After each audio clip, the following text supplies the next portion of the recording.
नमस्कार विद्यार्थियों। राजनीति विज्ञान के मूल आधार के अंतर्गत आज हम कार्यपालिका की शक्तियों में वृद्धि के क्या कारण हैं उसके बारे में हम अध्ययन करेंगे। वर्तमान समय यदि हम देखें तो तीव्रता और चिंता का युग है। अनेक प्रकार की चिंताएं वर्तमान समय हमें दिखाई देती है। तीव्रता का भी युग है, चिंता का भी युग है। इन चिंताओं का समाधान तीव्रता से होने की आवश्यकता है और इसके लिए यह आवश्यक है कि तुरंत निर्णय लिया जाए।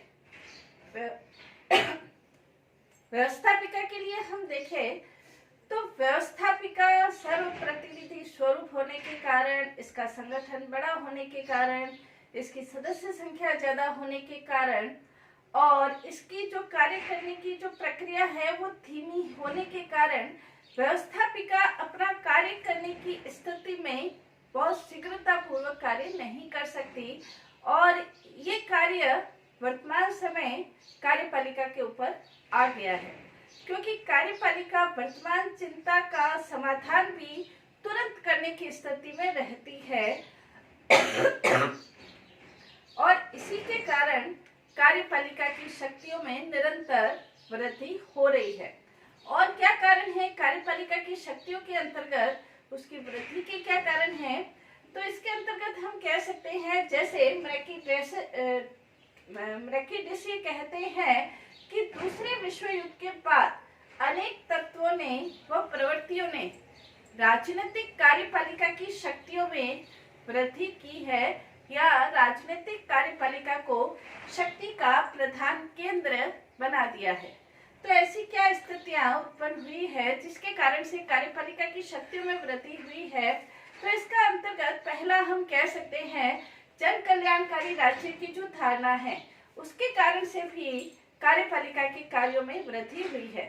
जन कल्याणकारी कार्य होने के कारण, क्योंकि कल्याण एक बहुत विस्तृत और व्यापक शब्द है और इसके कारण से राज्य जनता के, चाहे वो सामाजिक क्षेत्र हो, आर्थिक क्षेत्र हो, राजनीतिक क्षेत्र हो, अनेक क्षेत्रों के अंतर्गत राज्य कार्य करने लगा है और जब राज्य के कार्यों में वृद्धि हुई है तो इसका सीधा सीधा अर्थ कार्यपालिका के कार्यों में वृद्धि और कार्यपालिका के कार्यों में वृद्धि के कारण कार्यपालिका की शक्तियों में वृद्धि हुई है। जन कल्याणकारी कार्य राज्य की धारणा होने के कारण भी कार्यपालिका की शक्तियों में वृद्धि हुई है। इसके अलावा दूसरा हम कह सकते हैं वर्तमान जो दलीय पद्धति है, दलीय पद्धति के कारण भी कार्यपालिका की शक्तियों में वृद्धि हुई है। दलीय पद्धति के अंतर्गत दल का एक कठोर अनुशासन रहता है और दल के जो सदस्य हैं वो अपने नेता के नेतृत्व के उस अनुशासन में रहते हुए ही उनको कार्य करना पड़ता है। तो कार्यपालिका या जो सरकार है वो अपने सदस्यों के ऊपर कठोर अनुशासन रखती है। सदस्यों को अपना, भले ही वो व्यवस्थापिका में है, लेकिन उन्हें अपने जो नेता है, अपना जो दल के प्रमुख व्यक्ति है, उन्हें उनके जो भी उनकी नीतियां हैं, जो भी उनका आदेश है, उनका पालन करना पड़ता है। तो इस दलीय पद्धति के कठोर अनुशासन के कारण भी कार्यपालिका जो भी कानून निर्माण कराना चाहे, जो नीति निर्माण करना चाहे, जो योजना बनानी चाहे, उसमें वो सक्षम हो जाती है।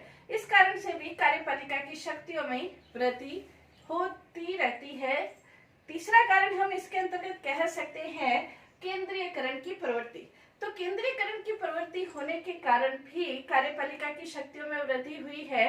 केंद्रीयकरण के कारण जो स्थिति है या जो कार्य करने की जो प्रवृत्ति है, योजना बनाना है, नियम बनाना है, नीति बनाना है, निर्देश देना है, नेतृत्व करना है, ये सभी कार्य सिमट कर केंद्रीय नेतृत्व के हाथ में आ जाते हैं और केंद्रीय नेतृत्व के हाथ में आने के कारण ये कार्य कार्यपालिका करने लग जाती है। और इस केंद्रीयकरण की प्रवृत्ति, क्योंकि कोई भी कार्य करना हो, चाहे विधायी कार्य करना हो, चाहे वित्तीय कार्य करना हो, न्यायिक कार्य करना हो, प्रशासनिक कार्य करना हो, शांति व्यवस्था का कार्य करना हो, वैसे विकेंद्रीकरण की प्रवृत्ति है, लेकिन इन कार्यों का अंतिम स्रोत कहीं न कहीं कार्यपालिका हमें दिखाई देती है। इस कारण कारण से भी कार्यपालिका की शक्तियों में वृद्धि होती है। नेक्स्ट इसका कारण हम कह सकते हैं प्रदत्त व्यवस्थापन। वर्तमान समय का जो युग है, प्रदत्त व्यवस्थापन की प्रवृत्ति के कारण भी कार्यपालिका की शक्तियों में वृद्धि होती है। वर्तमान समय जो युग है वो युग कानूनों की एक कठोर जटिल प्रक्रिया का युग है। कानून बनाने का कार्य कोई एक साधारण कार्य नहीं बल्कि एक जटिल कार्य और एक कानूनी कार्य है, तकनीकी कार्य है। और व्यवस्थापिका के जो सदस्य है वो इस कार्य को स्वेच्छा से कार्यपालिका को प्रदान कर देते हैं। कानून निर्माण की जो उनकी शक्ति है वो स्वेच्छा से कार्यपालिका को प्रदान कर देते हैं। इस कारण से भी कार्यपालिका के प्रदत्त व्यवस्थापन के कारण से भी कार्यपालिका के कार्यों में, उसकी शक्तियों में वृद्धि होती रहती है। नेक्स्ट इसके अंतर्गत यदि हम देखें तो वर्तमान जो समय है वो अंतर्राष्ट्रीय स्तर पर अनेक प्रकार के संकटों की स्थिति का समय है। अनेक प्रकार के ग्रह संकट, अनेक प्रकार की स्थितियां, चाहे वो पर्यावरण का संकट है, चाहे परमाणु युद्ध का संकट है, आतंकवाद का संकट है, भ्रष्टाचार का संकट है, या वर्तमान समय यदि हम देखें कोविड-19 का जो संकट है, कोविड की जो बीमारी है उसका संकट है।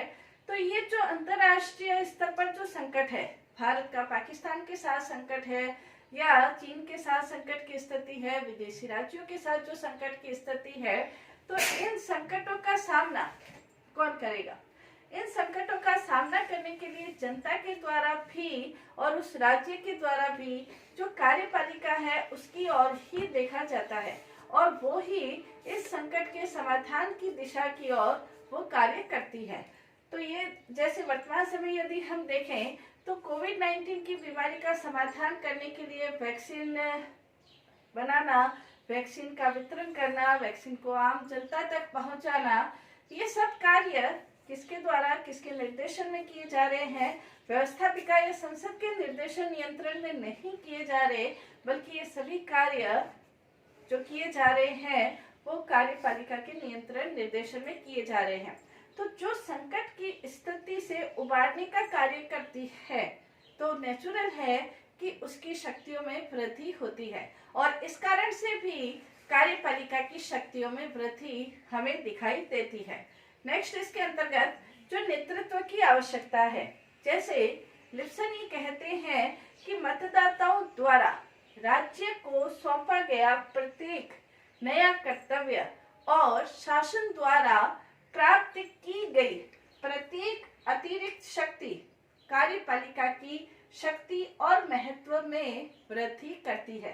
तो कार्यपालिका की शक्ति और महत्व में जो वृद्धि है वो जो मतदाताओं के द्वारा जो सौंपा गया नेतृत्व है या सौंपा गया जो कर्तव्य है, मतदाता कोई भी कर्तव्य है, कार्य है, किसी नेतृत्व को सौंपते हैं।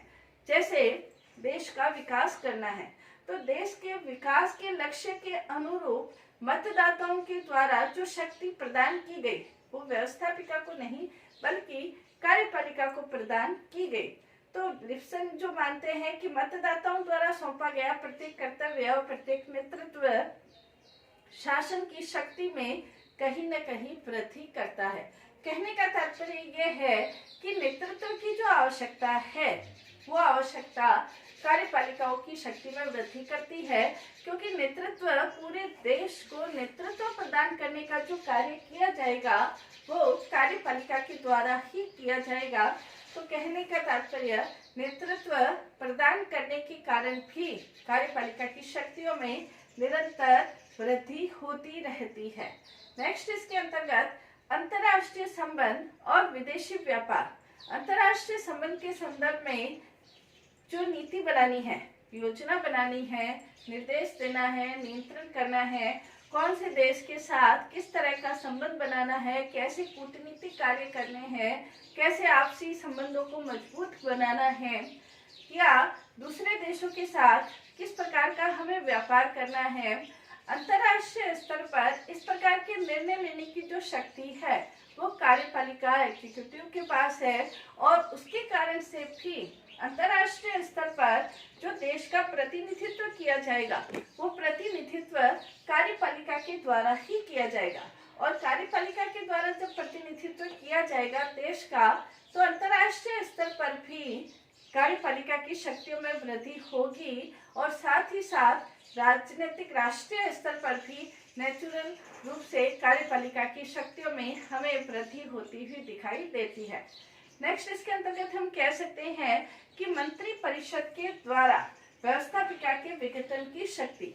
मंत्री परिषद के द्वारा जो व्यवस्थापिका का विघटन करने की शक्ति है, संसदात्मक शासन व्यवस्था के अंतर्गत ये प्रधानमंत्री को अधिकार है कि वो राज्य अध्यक्ष को कहकर व्यवस्थापिका या लोकप्रिय सदन को भंग करवा सकता है।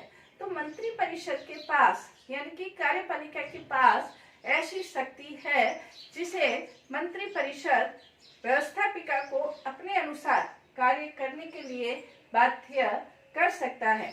और इसीलिए रेमजे मेयर ये कहते हैं, मंत्रिमंडल की तानाशाही ने संसद की शक्ति और सम्मान को बहुत कम कर दिया है। जो मंत्रिमंडल की तानाशाही है उसने संसद की शक्ति और सम्मान को, तानाशाही का तात्पर्य जो मंत्रिमंडल को, लोकप्रिय सदन को भंग करवाने की जो शक्ति है उसकी शक्ति और सम्मान में बहुत कम कर दिया है। तो मंत्रिमंडल की जो ये शक्ति है, मंत्रिमंडल यानी कि सरकार का बहुमत संसद में होता है। संसदात्मक शासन व्यवस्था के अंतर्गत जब संसद में उसका बहुमत है तो मंत्रिमंडल अपने अनुसार किसी भी नीति बनाने में, कानून बनाने में उसे किसी भी प्रकार की कोई मुश्किल नहीं होती। और विद्वानों के द्वारा तो यहाँ तक कहा जाता है कि नीति और निर्णय ले लिए जाते हैं और संसद सिर्फ हाँ में हाँ और ना में ना करने वाली संस्था बनकर रह जाती है। इसके अलावा संचार और आवागमन के जो साधनों का विकास होता है, संचार और आवागमन के साधनों के विकास के कारण भी कार्यपालिका की शक्तियों में वृद्धि होती है। संचार और आवागमन के साधनों के कारण कार्यपालिका को अपने बात कहने के लिए दूसरे किसी अन्य साधनों के ऊपर निर्भर नहीं रहना पड़ता, बल्कि वो अपने संचार के साधनों के माध्यम से तकनीकी विकास के द्वारा कार्यपालिका अपनी बात जनता तक पहुंचाने में वो आराम से अपनी बात को पहुंचा सकती है। उसके लिए उसे अन्य साधनों, अन्य दलों, अन्य जनता के जो प्रतिनिधि है उसके ऊपर निर्भर नहीं रहना पड़ता। और जैसे वर्तमान समय हम देखते हैं, प्रधानमंत्री नरेंद्र मोदी के द्वारा मन की बात के जरिए वो अपनी बात लाखों करोड़ों लोगों तक पहुंचा सकते हैं।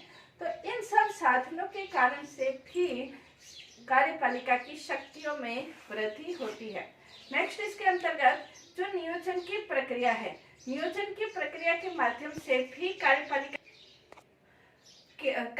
के द्वारा जो नियोजन की शक्ति है उसके कारण से भी कार्यपालिका की शक्तियों में वृद्धि होती है। कार्यपालिका को यह अधिकार है कि वो केंद्रीय स्तर पर, राज्य स्तर पर, स्थानीय स्तर पर योजना बनाकर किसी भी कार्य को कार्य रूप में परिणत कर सकती है। कहने का तात्पर्य यह है कि जैसे पंचवर्षीय योजनाओं के माध्यम से या वित्त आयोग के माध्यम से कार्यपालिका आय और व्यय का एक संतुलन प्रकट करती है और इस संतुलन के माध्यम से राज्य को अपना कार्य किन दिशा की ओर बढ़ना है, केंद्र को किस दिशा की ओर बढ़ना है, क्या योजना बनानी है, कौन सी स्थिति में कौन से विकास के कार्य करने हैं, राज्यों को कौन से विकास के कार्य करने हैं, इस संबंध में कार्यपालिका ही महत्वपूर्ण रूप से योजनाएं बनाती है। जब योजना बनाने का सीधा अर्थ यह है कि वित्तीय क्षेत्र में कार्यपालिका अपनी महत्वपूर्ण भूमिका का निर्वाह करती है। और जब वित्त के क्षेत्र में कहां से आय होनी है, कहां से व्यय होना है, इसका सारा लेखा जोखा, और हालांकि बजट स्वीकार करने की शक्ति संसद के पास है, लेकिन फिर भी संसद जो कार्यपालिका कहती है अपने बहुमत के माध्यम से संसद उसे स्वीकार करती ही करती है। तो कहने का तात्पर्य नियोजन की शक्ति यानी कि योजना बनाना, कहाँ खर्च करना है, कहाँ से आय करनी है, इस पर भी अंतिम रूप से कार्यपालिका ही उत्तरदायी है, जिसके कारण से उसकी शक्तियों में वृद्धि होती ही रहती है। तो ये सब कारण कार्यपालिका की शक्तियों में वृद्धि के कारण हमने पढ़े, जिसके कारण से हम कह सकते हैं कि द्वितीय विश्व युद्ध के बाद अनेक प्रकार की ऐसी परिस्थितियां उत्पन्न हुई कि सभी देशों के अंतर्गत, चाहे वो संसदात्मक शासन व्यवस्था के देश हो, चाहे अध्यक्षात्मक शासन व्यवस्था के देश हो, कार्यपालिका की शक्तियों में निरंतर वृद्धि होती जा रही है। जहां एक तरफ लोक कल्याणकारी राज्य की अवधारणा के कारण कार्यपालिका की शक्तियों में वृद्धि हुई है, दूसरी ओर कार्यपालिका की नेतृत्व क्षमता और अंतर्राष्ट्रीय क्षेत्र में उसकी महत्वपूर्ण भूमिका के कारण कार्यपालिका की शक्तियों में निरंतर वृद्धि हो रही है। धन्यवाद।